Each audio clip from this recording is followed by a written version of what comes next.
everybody, welcome back to another video. Welcome back to my channel. Long time no see. It has been a very long time since I last made a visa update, a visa video. It has been a very long and stressful process, to say the least. If you've been following my case, you kind of know what has been going on in my visa journey with my husband. I wanted to make an update at my first video that I made, the first steps, what to file for your I-130 and I-130A. I'll leave that video in the description if you guys want to go check that out. And then I kind of realized I didn't explain very well, or didn't continue my explanation for what to do next after your visa petition has been approved. So your I-130 has been approved. So I thought I would sit down and kind of explain to you guys what happens after your petition is approved. So after your I-130 is approved, it is sent to the NVC. Every video, I cannot stress this enough, I keep saying it, this is just our example, this is what we're going through. The only things that I know about the visa process, it's because of what we have been doing. So I don't want you guys to think that I'm a lawyer, because I'm not.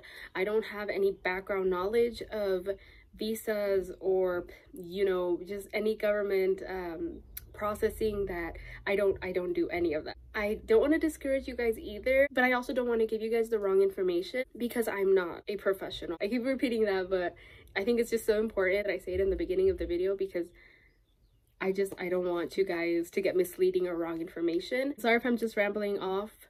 It's kind of everywhere. You guys know how this process is. It's been hard. It's been so hard. But I didn't want to leave you guys hanging. I still want to give you guys an update.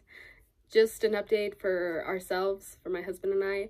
We are still in the process. We're still waiting. We're still trying to figure things out right now, because like I said, I have no prior knowledge to any of this. So all of this is new to us. Yes, we are about to hit that 1 year mark from his first and initial interview. I just want to let you guys know we have not gotten anything else scheduled right now. We're waiting. It's been so stressful. Like, I can't even put it into words right now. That's why I haven't made a video about it and see how we're gonna do this, because we don't have any guidance. We're doing it on our own. So yeah, I'm gonna make a video once we figure things out and we know what's happening. So with enough said, that was a lot. I'm gonna go ahead and jump in and tell you guys the things that we did after our petition had been approved. A little background, just our case, just so you guys can kind of see where we have similarities and see if there's anything different, because every case is so different. I want you guys to make sure you go to USCIS.gov. That is your website. All the information that's on there, it's correct. Please use that website. That website is your best friend. Keep that in mind for anything, time lapses, any information, what documents you need to send in, what kind of petitions there are, because there are so many. I am a US citizen and I am filing for a marriage visa for my husband, who is in Mexico. Should have mentioned this in other videos, but I didn't. My husband has never been to the United States. He's never crossed here undocumented. He's never tried to apply for any other visa. He's never been in the US, period. Never. So I just want to get that out of the way right now in the beginning. He's never been here. He's a full-time student in Mexico and he works as well. He's lived his whole life in Mexico, and we just happened to fall in love and we wanted to marry each other, okay? So we filed our petition. Our petition was approved in February 2018. Oh my gosh, that sounds like so forever ago. But yeah, 2018. After it got approved, it was transferred to the National Visa Center, or the NVC, on April 6, 2018. We got an invitation from them through the mail, and it just stated that we could continue our processing with them and that they were ready to receive our case. I have my little notebook of notes down here, so sorry if you guys see me turning down. I'm like referring back to it because I want to get dates correct and everything. But anyways, once you get that invitation letter from MVC, there's a few steps that you have to do, and there's 6 steps in total. They kind of like, it's in the invitation letter. Like, once you get it, you'll see what I'm talking about. They'll have your case number and an invoice number, and that's going to be your login for the website where you're going to go ahead and start doing your processing. And on there, it's going to tell you the 6 steps. I'm getting over a cold, sorry. So the first step is to choose your agent. I'm going to read them off and then explain each step to you guys. So step 1, choose your agent. Step 2, pay online fees. Step 3, submit your visa application online. Step 4, 5, and 6, collect financial documents, collect supportive documents, and submit financial supportive documents in one whole package to NBC. So, sounds a little bit confusing. I know it's overwhelming. It's a lot. It sounds like a lot, but trust me, it's not as much as we thought it was. I thought it was going to be like, oh my gosh, this is going to take a whole year. We're going to be sending documents forever. Thankfully, it wasn't. So I'm just going to go ahead and go into each step and just kind of tell you guys what we did. So step 1, which was to choose your agent. Now, if you are going through a lawyer, and I know it's totally different process if you're going through a lawyer, because they help you, right? Like, they're helping you do all of this information entering, and you kind of don't really see this side of it. They just kind of like, okay, I need this, I need that, and they're kind of doing it for you. We had to do choose your agent. So like I said, if you have a lawyer, this is where they would put themselves down as the agent. Basically, you are signing up a person. They're going to be the ones receiving all of your information from this point on for the NBC. They're going to be the ones that are kind of doing all the other steps after this. So make sure you know who you're choosing. For me, it was very simple. We don't have anybody else in our case that is helping us out, so I simply put myself down as the agent. To do this, you go ahead and do the DS-261 application. That's what it's called. It's just literally you and your information, like, you know, your name, your address, physical address, just in case they need to contact you or anything like that. It's a really simple application. I didn't have to do much for it, and you simply just send that in. That's the first step, and that took about a week for them to approve it. On April 16th, they let us know that our agent or our DS-261 application was approved and that we could continue to the next step. Step 2 is paying our online fees. Now, for paying your online fees, make sure you read the directions on whatever device they're telling you to do this. We sent them in online, which was really simple. So the website where you're going to be submitting all your paperwork and all your payments and things like that is called the nvc.state.gov, and I'll go ahead and put all of these links in the description so you guys just can go ahead and click on there. But like I said, everything is going to be in your letters of invitations. They're going to tell you exactly what they want from you and where to submit it and how to submit it. There are 2 fees that you're going to be paying when you are doing this NBC part of your whole process. The first payment is for the affidavit of support application, which I paid $120 for that. And then the second payment is for the actual DS-260 application, I believe, which is $325. We paid one payment at a time, so it was 2 different payments. And because they told us to send one, wait for that one to go through, it took about a week for them to get that taken care of, and then we sent the second one right away. And also it took a few days for that second one to go through. And then after this, they'll let you know, okay, your payments have been approved, and they give you like a little receipt for each one. Make sure you print all of these things out and you keep them in a safe place. I forgot to mention that for the agent, when you choose your agent, make sure you print all that stuff out too. Anything you get from them or you're gonna be sending to them, make a copy, print it out, keep it aside. You're going to need all of those files, even if they don't ask for them at your interview. Just make sure you have like a whole copy of everything that you're giving these people when you're sending, because you just never know what they can ask for later or ask you to bring you at the interview. You just want to make sure you have everything. And then these are really important documents that you're going to need once you're over there. They might not ask you for them, but they ask you to bring them. So receipts and all that, make sure you take with you. All right, after all your fees are approved and you're ready for the next step, they notified us that we could start getting our application together, which is the DS-260 application. And just to start getting all our supportive documents, any financial documents, this also includes the I-864 application. I'm going to talk about this application first because it's very important that you make sure you are sending in the right form for this application, because if you don't, it's going to mess up a lot of stuff and you don't want that to happen. Basically, on the nvc.state.gov website, you can find all of this information. You can just look up I-864 even before you get to this part, because it'll give you information on who can file what applications and how you're going to be filing. They want to make sure that the person you are filing for is not going to fall under the public charge law that they just passed. I don't know a lot of information about that, but I just know that they're being much more stricter on the money part of your guys' processing applications, it's getting really hard. This is why I really want you guys to do your research and go onto these websites so you guys are prepared. I know you have to be above a certain level on the poverty line. It really sucks to say it like that, but it's the truth, and it's how they do their processing. And depending on how many people are in your family, you're supposed to be making above whatever amount of money. I thankfully made it by like a few $1,000s. Like I was so relieved when I saw that, because I really was worrying. I don't have any kids, so I was just kind of like, oh my gosh, like I don't know how that's gonna look like.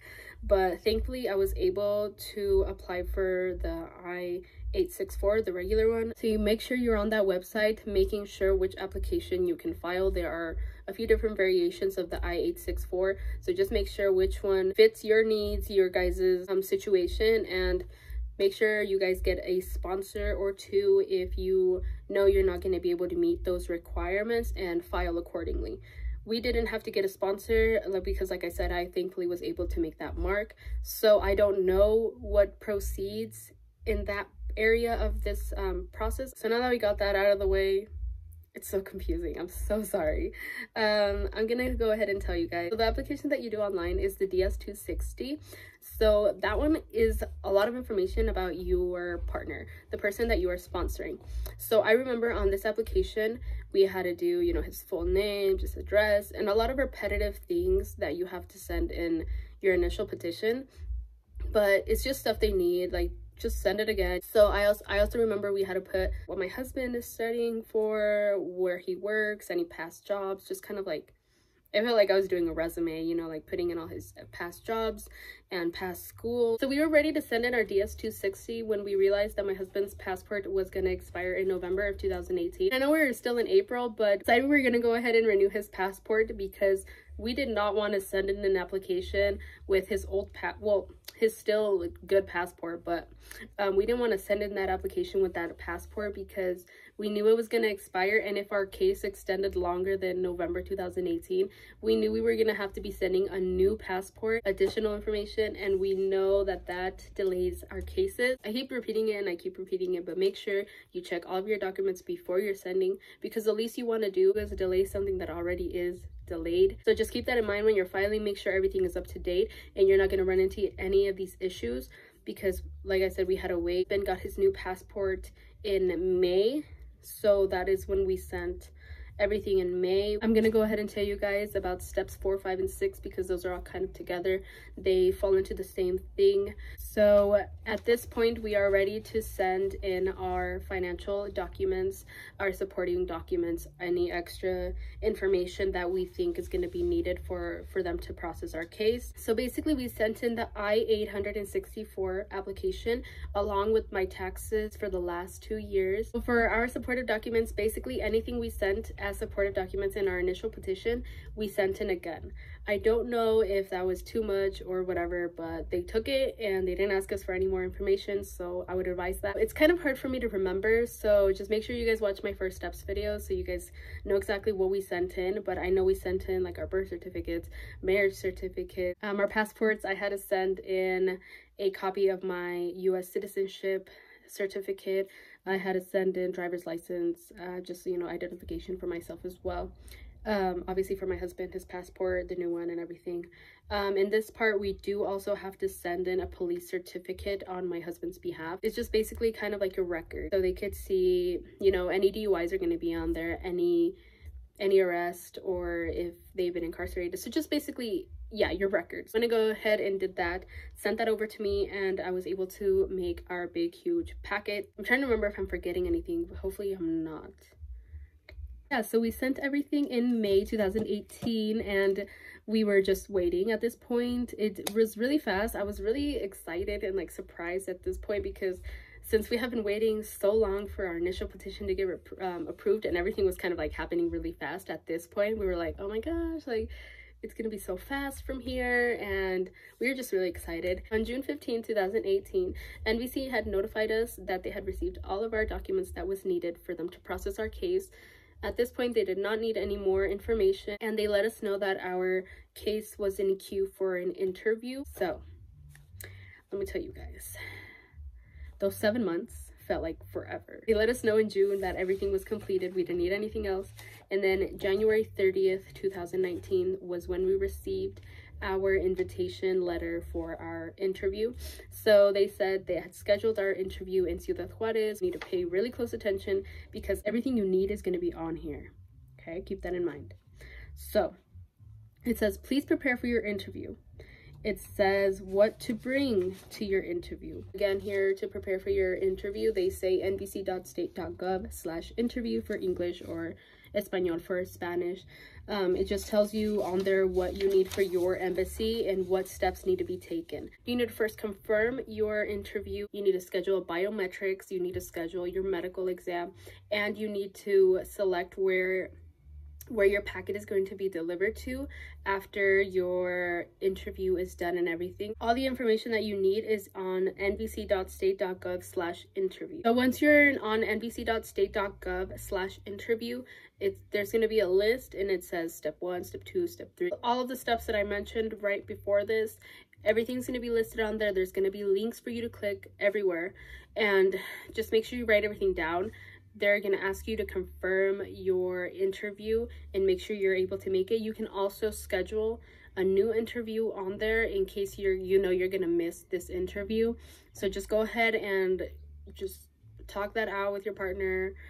See how you guys are going to do things. Hopefully it's a date that they're going to be able to make it to, because the least you want is for them to have to reschedule it and then you have to keep waiting for another open interview. So when you're confirming your interview date, that's where you're going to be able to choose where your packet is going to be delivered to. We decided that my husband was going to wait for his packet there, so we put that address there. After we confirmed our appointment and we selected our DHL address delivery for our packet, the next thing we had to do was schedule our medical exam. I keep saying our, but like it's his. Basically, they told us to schedule everything in that same week. So my husband's interview was on March 28th, which is a Thursday. And we decided that he was going to fly out on Sunday of that week. And that would give him enough time in between the week so he can go do his biometrics and his medical exam. We did it this way because we thought it would be best instead of doing everything in one day and then going to the interview the next. This way it was kind of like spanned out. So we scheduled his biometrics right on Monday. So he flew in Sunday. Biometrics was scheduled on Monday. And then on Tuesday, we scheduled his medical exam. Now, I know a lot of people have been asking us, what is the clinic's name where your husband went to? So there are 3 different clinics that are approved in Ciudad Juarez that you can go do your medical exam. I don't know all of their names, but they are listed in that website, the nbc.state.gov, underneath medical exams and things like that. You just click Ciudad Juarez and it'll give you all of the approved clinics. The medical clinic that we scheduled my husband's medical exam at was Servicios Médicos de la Frontera. We logged into their website and we just made our interview online. It was super easy. So Monday, biometrics. Tuesday, medical exam. Wednesday, nothing was scheduled, and we did this on purpose because we really didn't want to rush anything, and we wanted to make sure he had that extra day before his interview, so in case something happened or we needed more information or we needed something extra to be done, we had that extra day so he can be ready for his interview, which was on Thursday, March 28th. And he had his interview at 7:15 in the morning. So they say do not get there any earlier than an hour before your interview. And yeah, so at this point you're at your interview, and yeah. It's really important that as soon as you get your interview letter, you go ahead and do all of these things right away, because obviously appointments fill up. You want to make sure you have enough time to plan accordingly. If you guys are going to be flying out together, if only they're going to be there, you got to think about those costs, you know, like hotels, if you're staying at a hotel, or if you're staying at a house where somebody kind of like guides them and takes them to all of these appointments. You have to make sure you sit down and figure all that stuff before. It's a month in advance. Good luck. I hope that everybody gets their interviews soon. I really hope this helps a lot of you. I know there are a lot of you waiting for your interviews right now, and that's so exciting. I hope you guys get that letter soon. I hope it's sooner than you think. Like I said, it took us about 7 months from NBC saying you have everything completed, good job, we're putting you on a wait list basically for your interview. It took about 7 months for us to get that notification, so don't lose hope. I know you guys are really close, and it's a really exciting time. Let me know down below in the comment section how your guys' cases have been going. I'm really excited to hear if you guys have been getting your interviews, or if you guys are already done with the process. Like, that's crazy. I really hope all of you are. It's really hard for me to stay on topic. I just kind of like ramble off, so I'm sorry. I also want to say thank you so much to everybody that has been watching my visa videos and supporting our process. I know there's a lot of us in this process. Like, one last time, I'm not a professional, and I'm sorry, I don't pretend to be one. I just want to share my experience with you guys, and I just want to let you guys know that you guys are not alone and that there's support out there. Trust me, there are websites where there's just forums of people trying to connect with each other and trying to give each other support, because it is a really tough process, but we are all going to get there soon. So I think that's it. I'm gonna go ahead and end the video right now. I really hope you guys enjoyed these little rambling tips that I had for you guys at the NVC. Thank you guys so much for watching. I will make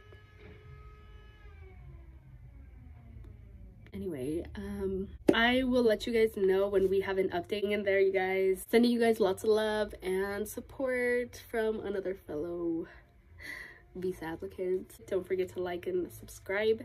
If you want to see more videos like this, go ahead and let me know.